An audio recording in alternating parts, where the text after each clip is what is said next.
ਅੱਜ ਦਾ ਸਾਡਾ ਟੋਪਿਕ ਹੈ ਥਿਊਰੀਜ਼ ਆਫ ਮੋਟੀਵੇਸ਼ਨ। ਠੀਕ ਹੈ, ਮੋਟੀਵੇਸ਼ਨ ਕੀ ਹੁੰਦਾ ਹੈ, ਉਹਦੇ ਟਾਈਪਸ, ਆਬਜੈਕਟਿਵਸ ਐਂਡ ਟੈਕਨੀਕਸ ਅਸੀਂ ਲਾਸਟ ਵੀਡੀਓ ਦੇ ਵਿੱਚ ਠੀਕ ਹੈ ਕਵਰ ਕਰ ਲਿਆ ਸੀ। ਹੁਣ ਅਸੀਂ ਕਰਨਾ ਹੈ ਇਹਦੀ ਥਿਊਰੀਜ਼। ਠੀਕ ਹੈ, ਜਿਵੇਂ ਫਸਟ ਥਿਊਰੀ ਹੈ ਮੈਸਲੋਜ਼ ਹਾਇਰਾਰਕੀ ਆਫ ਨੀਡਸ। ਠੀਕ ਹੈ, ਇਹ ਥਿਊਰੀ ਕੀ ਹੈ, ਇਹ ਥਿਊਰੀ ਹੈ ਅਬਰਾਹਮ ਮੈਸਲੋ ਹੈ। ਠੀਕ ਹੈ, ਉਹਨੇ ਬਣਾਈ ਹੈ, ਇਨਵੈਂਟ ਕੀਤੀ ਸੀਗੀ 1943 ਦੇ ਵਿੱਚ। ਠੀਕ ਹੈ, ਇਹਨੇ ਦੱਸਿਆ ਹੈ ਕਿ ਠੀਕ ਹੈ 5 ਮੋਟੀਵੇਸ਼ਨਲ ਟੈਕਨੀਕਸ ਹੈ। ਠੀਕ ਹੈ, ਜੋ ਕਿ ਮੋਟੀਵੇਟ ਕਰਦੀਆਂ ਨੇ ਹਿਊਮਨਸ, ਜੋ ਹਿਊਮਨ ਦੀ ਨੀਡਸ ਨੂੰ ਸੈਟਿਸਫਾਈ ਕਰਦੀਆਂ ਨੇ। ਠੀਕ ਹੈ, ਕਹਿੰਦੇ ਮੈਸਲੋ ਇੰਟਰੋਡਿਊਸ ਹਿਸ ਫਿਲੋਸਫੀ ਵਿਚ is concern with motivation of humans to fulfilment of different levels of needs. ਠੀਕ ਹੈ, ਮਤਲਬ ਕਿ ਜੋ ਵੀ ਹਿਊਮਨਸ ਦੀਆਂ ਠੀਕ ਹੈ ਨੀਡਸ ਨੂੰ ਫੁਲਫਿਲ ਕਰਦੀਆਂ ਨੇ। ਠੀਕ ਹੈ, ਉਹ 5 ਨੀਡਸ ਹੈ ਜੋ ਇਹਨੇ ਡਿਸਕ੍ਰਾਈਬ ਕਰੀਆਂ ਨੇ। ਠੀਕ ਹੈ, ਜਿਵੇਂ ਕਿ ਫਸਟ ਹੈ physiological need, safety need, social needs, esteem need and self actualization need. ਠੀਕ ਹੈ, ਫਸਟ ਆਉਂਦੀ ਹੈ ਫਿਜ਼ੀਓਲੋਜੀਕਲ ਨੀਡਸ। ਠੀਕ ਹੈ, ਫਿਜ਼ੀਓਲੋਜੀਕਲ ਨੀਡਸ ਕਿਹੜੀਆਂ ਹੁੰਦੀਆਂ, ਕਹਿੰਦੇ it refers to the basic needs which are needed to survive as like air, food, drink, shelter, clothes, etc. Without these needs human never survive. That is why individual always give priority to fulfill these needs. ठीक है, physiological needs ਕਿਹੜੀਆਂ ਹੁੰਦੀਆਂ ਨੇ, ਉਹ need ਠੀਕ ਹੈ ਜਿਸ ਤੋਂ ਬਿਨਾਂ ਅਸੀਂ ਜੀ ਨਹੀਂ ਸਕਦੇ, ਜਿਵੇਂ ਕਿ ਹੋ ਗਿਆ ਫੂਡ। ਠੀਕ ਹੈ, ਭੋਜਨ ਤੋਂ ਬਿਨਾਂ, ਕਲੋਥਸ, ਠੀਕ ਹੈ, ਸੈਲਰੀ। ਠੀਕ ਹੈ, ਇਹ ਵਾਲੀ ਚੀਜ਼ਾਂ 3 ਚੀਜ਼ਾਂ ਹੈ, ਫੂਡ, ਸ਼ੈਲਟਰ, ਕਲੋਥਿੰਗ, ਜਿਹਨਾਂ ਤੋਂ ਬਿਨਾਂ ਅਸੀਂ ਰਹਿ ਨਹੀਂ ਸਕਦੇ। ਠੀਕ ਹੈ, ਫਸਟ ਨੀਡ ਹੈ ਜੋ ਸੈਟਿਸਫਾਈ ਕਰਨੀ ਪੈਂਦੀ ਹੈ ਹਰ ਇੱਕ ਹਿਊਮਨ ਲਈ। ਨੈਕਸਟ ਹੈ ਸੇਫਟੀ ਨੀਡਸ। ਸੇਫਟੀ ਨੀਡਸ ਕਿਹੜੀਆਂ ਹੁੰਦੀਆਂ ਨੇ, it refers to the needs of security as like protection from elements, security for old age, stability in job, freedom from fear etcetera. ठीक है, सेफ्टी नीड्स आ जांदियां ने ਜਦੋਂ ਸਾਡੀ ਫਿਜ਼ੀਓਲੋਜੀਕਲ ਨੀਡਸ ਪੂਰੀਆਂ ਹੋ ਜਾਂਦੀਆਂ ਨੇ। ਠੀਕ ਹੈ, ਜਿਵੇਂ ਕਿ ਫੂਡ, ਸ਼ੈਲਟਰ, ਕਲੋਥਿੰਗ ਜੋ ਸਾਨੂੰ ਠੀਕ ਹੈ ਇੰਪੋਰਟੈਂਟ ਨੇ। ਨੈਕਸਟ ਸਟੈਪ ਕੀ ਆਉਂਦਾ, ਸੇਫਟੀ ਨੀਡਸ। ਸੇਫਟੀ ਨੀਡਸ 2 ਤਰ੍ਹਾਂ ਦੀਆਂ ਹੁੰਦੀਆਂ, ਫਿਜ਼ੀਕਲੀ ਠੀਕ ਹੈ ਜੋ ਸਾਨੂੰ ਸਿਕਿਉਰਿਟੀ ਪ੍ਰੋਵਾਈਡ ਕਰਨਾ, ਐਂਡ ਫਾਈਨੈਂਸ਼ਲੀ। ਠੀਕ ਹੈ, ਫਾਈਨੈਂਸ਼ਲੀ ਹੋਇਆ ਕਿ ਸਟੇਬਿਲਿਟੀ ਆਫ ਇਨਕਮ। ਠੀਕ ਹੈ, ਅਗਰ ਸਾਡੀ ਜਿਹੜਾ ਇਨਕਮ ਦਾ ਸੋਰਸ ਫਿਕਸਡ ਹੈ ਠੀਕ ਹੈ ਤਾਂ ਉਹ ਸਾਨੂੰ ਸੈਟਿਸਫਾਈ ਕਰਦਾ ਹੈ। ਨੈਕਸਟ ਹੈ ਸੋਸ਼ਲ ਨੀਡਸ। ਠੀਕ ਹੈ, ਸੋਸ਼ਲ ਨੀਡਸ ਕਿਹੜੀਆਂ ਹੁੰਦੀਆਂ, ਕਹਿੰਦੇ it refers to the need of love and belongingness. ਠੀਕ ਹੈ, ਜਿਵੇਂ ਕਿ ਫਰੈਂਡਸ਼ਿਪ, ਅਫੈਕਸ਼ਨ, ਲਵ। ਇਹਦੇ ਵਿੱਚ ਕੀ ਹੈ,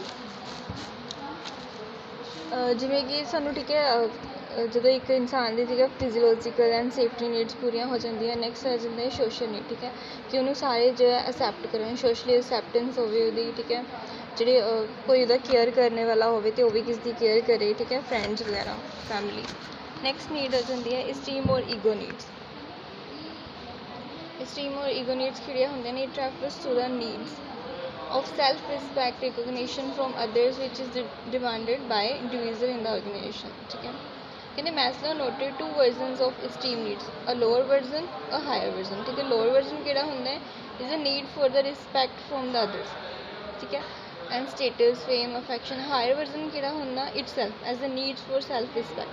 देखो lower version हो गया ठीक है कि दूसरे ਉਹਨੂੰ ਠੀਕ ਹੈ ਵਧੀਆ ਐਕਸੈਪਟ ਕਰਨ।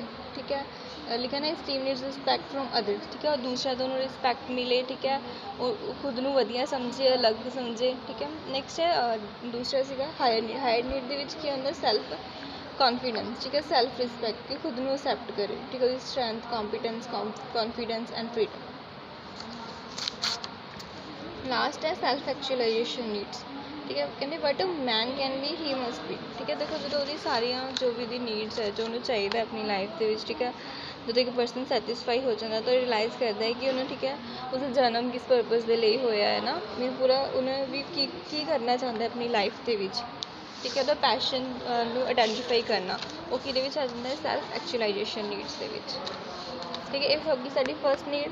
ਨੈਕਸਟ ਹੈ ਸੈਕਿੰਡ ਥਿਊਰੀ ਹੈ ਸਾਡੀ ਫਰੈਡਰਿਕ ਹਰਜ਼ਬਰਗਸ 2 ਫੈਕਟਰ ਥਿਊਰੀ। ਠੀਕ ਹੈ, ਫਰੈਡਰਿਕ ਹਰਜ਼ਬਰਗਸ ਦੀ 2 ਫੈਕਟਰ ਥਿਊਰੀ ਕੀ ਹੈ, includes that factors in the workplace which are result of job satisfaction but absence of these factors generate negative response on the job and create dissatisfaction. तो Friedrich ਹਰਜ਼ਬਰਗ ਦੀ theory ਹੈ, invent ਕੀਤੀ ਗਈ ਸੀ 1959 ਦੇ ਵਿੱਚ bye ਦ Friedrich ਹਰਜ਼ਬਰਗ। ਠੀਕ ਹੈ, ਇਹ improvement extension ਹੈ ਮੈਸਲੋਜ਼ ਦੀ ਥਿਊਰੀ 'ਤੇ। ਠੀਕ ਹੈ, ਮੇਨਲੀ ਇਹ ਥਿਊਰੀ ਕੀ ਦੱਸਦੀ ਹੈ, ਜੋਬ ਦੇ ਵਿੱਚ ਸੈਟਿਸਫੈਕਸ਼ਨ ਸਾਨੂੰ ਕਿਵੇਂ ਮਿਲਦੀ ਹੈ ਔਰ ਡਿਸਸੈਟਿਸਫੈਕਸ਼ਨ ਕਿਵੇਂ ਮਿਲਦੀ ਹੈ, ਠੀਕ ਹੈ। ਉਵੇਂ ਇਹਨੂੰ ਕਲਾਸੀਫਾਈ ਕੀਤਾ ਗਿਆ 2 ਕੈਟੇਗਰੀਜ਼ ਦੇ ਵਿੱਚ। ਇੱਕ ਫਸਟ ਹੈ ਮੋਟੀਵੇਸ਼ਨ ਫੈਕਟਰ, ਸੈਕਿੰਡ ਹੈ ਹਾਈਜੈਂਸ ਫੈਕਟਰ, ਠੀਕ ਹੈ। Motivation factors ਕਿਹੜੇ ਹੁੰਦੇ? It refers to those factors which give positive satisfaction and inspire the individual towards good performance. These factors are totally related with work and include these factors, ठीक है, जो कि motivate करते हैं, ठीक है, इंसान ਨੂੰ टूवर्ड्स ਦੇ जॉब ਦੇ ਲਈ, ठीक है। ਇਹਦਾ ਪੋਜ਼ੀਟਿਵ ਫੈਕਟ ਹੈ, ਠੀਕ ਹੈ, ਇੰਟਰਸਟਿੰਗ ਨੇਚਰ ਦੇ ਹੁੰਦੇ ਨੇ, ਠੀਕ ਹੈ। ਜਿਹੜੀ ਆਊਟਪੁੱਟ ਹੈ, ਠੀਕ ਹੈ, ਕੰਪਨੀ ਦੇ ਵਿੱਚ ਉਹਨੂੰ ਇਨਕਰੀਜ਼ ਕਰਦੇ ਨੇ, ਠੀਕ ਹੈ, ਔਰ ਇਸ ਤਰ੍ਹਾਂ ਮੋਟੀਵੇਟ ਕਰਦੇ ਆ ਇੰਪਲੋਇਜ਼ ਨੇ। ਇਹਦੇ ਵਿੱਚ ਕਿਹੜੀ ਐਗਜ਼ਾਮਪਲਸ ਆ ਜਾਂਦੀਆਂ ਨੇ? ਜਿਵੇਂ status, recognition, achievement, responsibility and authority, promotion, work itself, possibility of growth, ਠੀਕ ਹੈ। ਨੈਕਸਟ ਹੈ ਹਾਈਜੈਂਸ ਫੈਕਟਰ। ਹਾਈਜੈਂਸ ਫੈਕਟਰ ਕਿਹੜੇ ਹੁੰਦੇ ਆ? ਕਹਿੰਦੇ it refers to those factors which are not motivators and presence of these factors and not motivates to individual। Hygiene factors ਕਿਹੜੇ ਹੁੰਦੇ ਨੇ? ਉਹ ਫੈਕਟਰਸ, ਠੀਕ ਹੈ, ਜੋ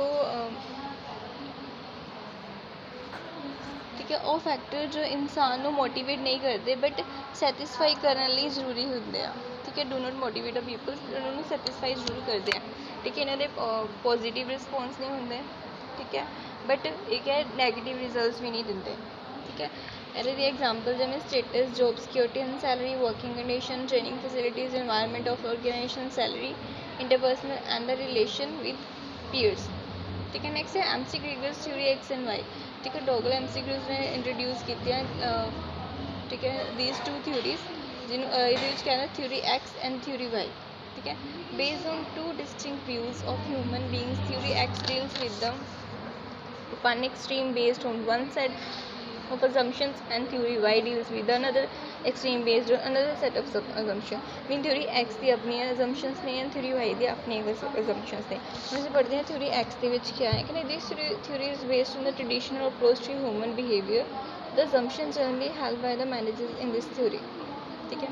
ਜਿਵੇਂ theory X ਹੈ, ठीक है, ਇਹਦੇ ਪੁਆਇੰਟਸ ਆ ਉਹ ਰੀਡ ਕਰ ਲੈਂਦੇ ਆ।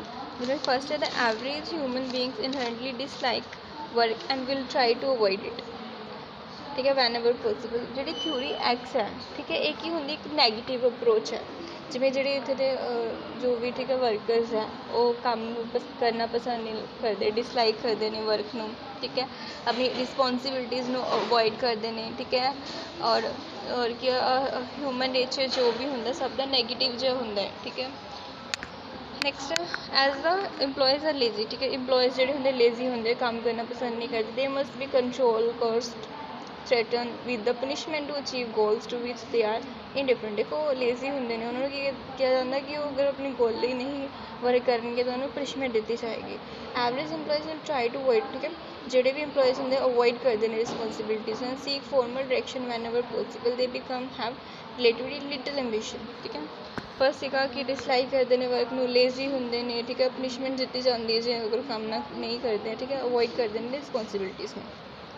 देखो सारा कुछ है नैगेटिव अप्रोच है, ठीक है। नैक्सट है थ्योरी वाई। थ्योरी वाई की है इस तो ओपोजिट है बिल्कुल। ये है सिर्फ पॉजिटिव, ठीक है, एक पॉजिटिव अप्रोच है। जिमें कि देखो the average human being does not inherently dislike work, ठीक है, क्या डिसलाइक नहीं करते वर्क में, वर्क करना पसंद करते हैं। He can view work as natural और इंजॉयबल एज रेस्ट और play. Employees will exercise self direction and self control in the attainment of the, ठीक है, ऑब्जेक्टिव्स ਨੂੰ ਅਚੀਵ ਕਰਨ ਦੇ ਲਈ ਖੁਦ ਹੀ ਡਾਇਰੈਕਟ ਐਂਡ ਕੰਟਰੋਲ ਕਰਦੇ ਨੇ। ਨੈਕਸਟ ਹੈ given proper working condition average persons can learn to accept and the even to seek the responsibilities, ਠੀਕ ਹੈ, ਅਸੈਪਟ ਕਰਦੇ ਨੇ ਰਿਸਪੋਂਸੀਬਿਲਿਟੀਜ਼ ਨੂੰ। Commitment to objectives the functions of the reward associated with the achievement, ਠੀਕ ਹੈ। ਮਤਲਬ ਕਿ ਕਿਆ ਇੱਕ ਪੋਜ਼ੀਟਿਵ ਅਪਰੋਚ ਸੀਗੀ, ਸਾਰੇ ਵਰਕ ਨੂੰ ਲਾਈਕ ਕਰਦੇ ਨੇ, ਸੈਲਫ ਡਾਇਰੈਕਟਰ, ਸੈਲਫ ਕੰਟਰੋਲ ਹੈ, ਅਸੈਪਟ ਕਰਦੇ ਨੇ ਰਿਸਪੋਂਸੀਬਿਲਿਟੀਜ਼ ਨੂੰ, ਠੀਕ ਹੈ, ਜਿਵੇਂ ਉਹ ਵਰਕ ਕਰਦੇ ਨੇ ਉਹਦੇ ਲਈ ਉਹਨੂੰ ਰਿਵਾਰਡ ਮਿਲਦੇ ਨੇ, ठीक है। एक innovative and creation decision making process है।